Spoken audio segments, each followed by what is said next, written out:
Hello everyone. So this is the continuation of our topic from group 1, which is the instructional materials selection and design. So I am the one who follows Mr. JR's reports.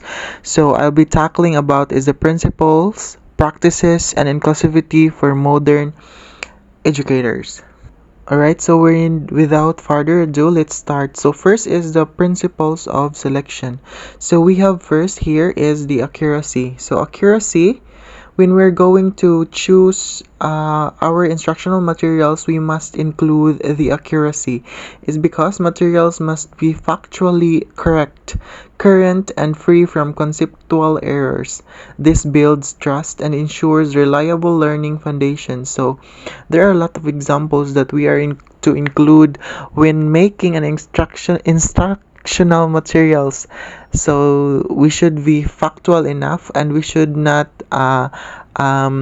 just include some references that are not reliable from so we must need to research and do more and more research to those reliable sources. In making an instructional materials, we must also consider the relevance.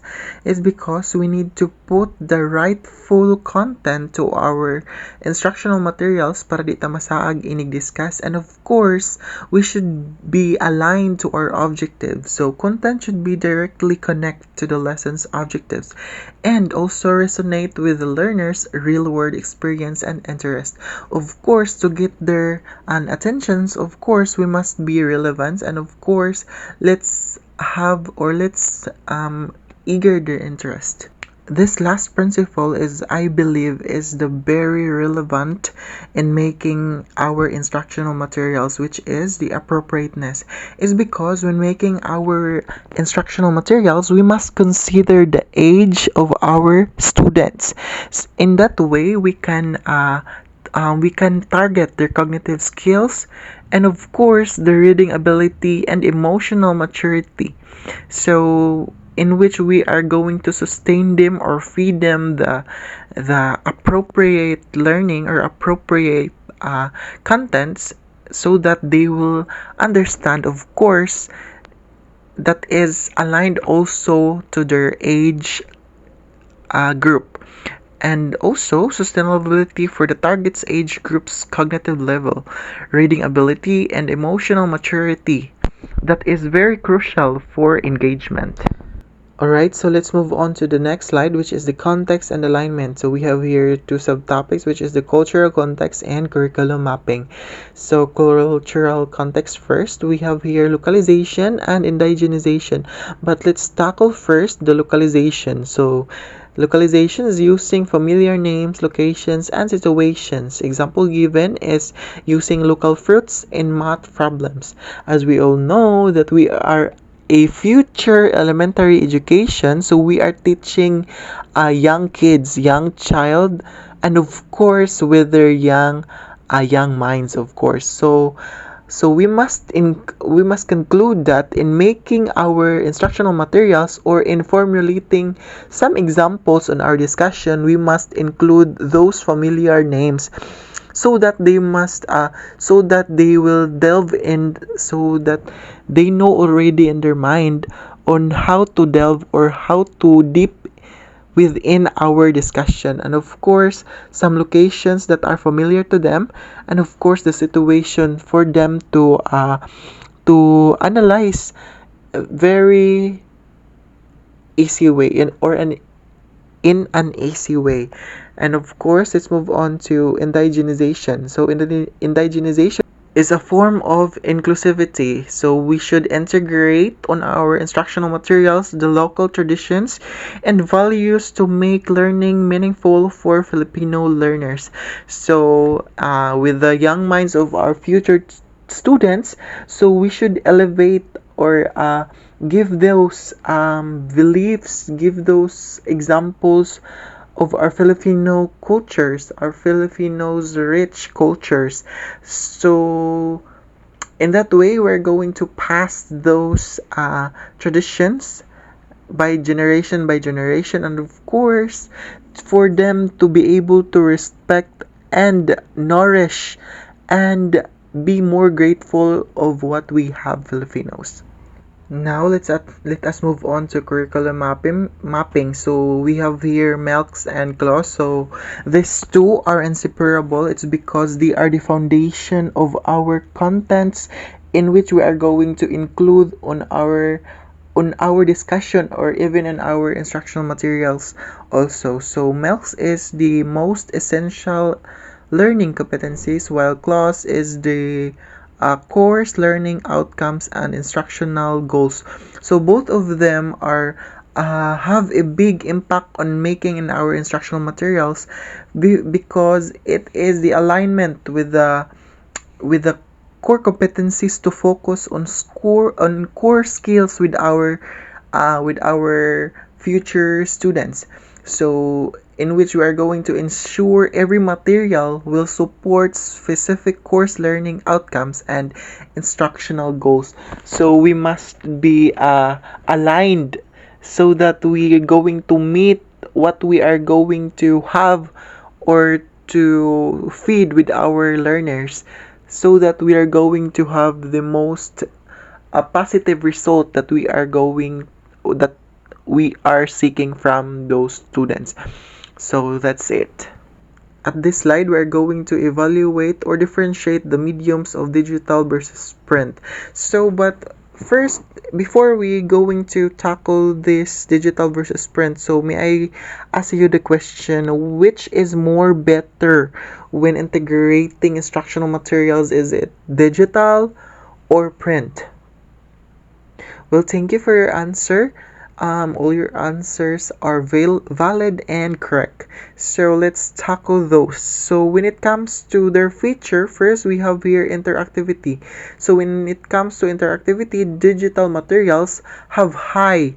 So videos, quizzes, games, which is more interactive, I believe, than print because print materials have low static text and images. So I believe it's more boring and more traditional.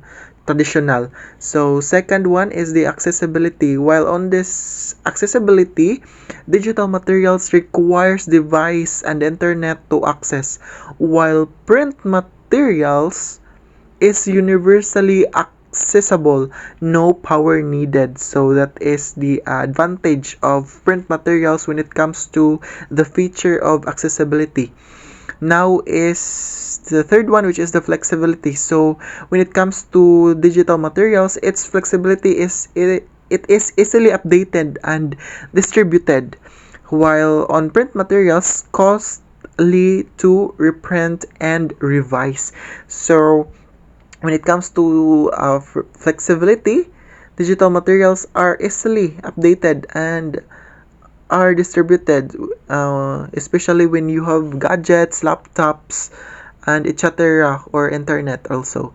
So the last one is learning impact. So I believe here digital materials have the advantage because it is good for engagement and simulation, which is more important and crucial in teaching on elementary grades.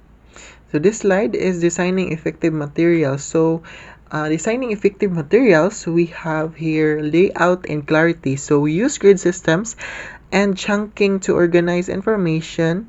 White space is not empty space. It guides the eye and reduces cognitive load. So as we all know that our students are young learners, young students, so they have their a very colorful mind, colorful thinking, of course. So in designing our instructional materials, we must be careful on choosing the right colors to integrate on our instructional materials, for our students are very good in criticizing also.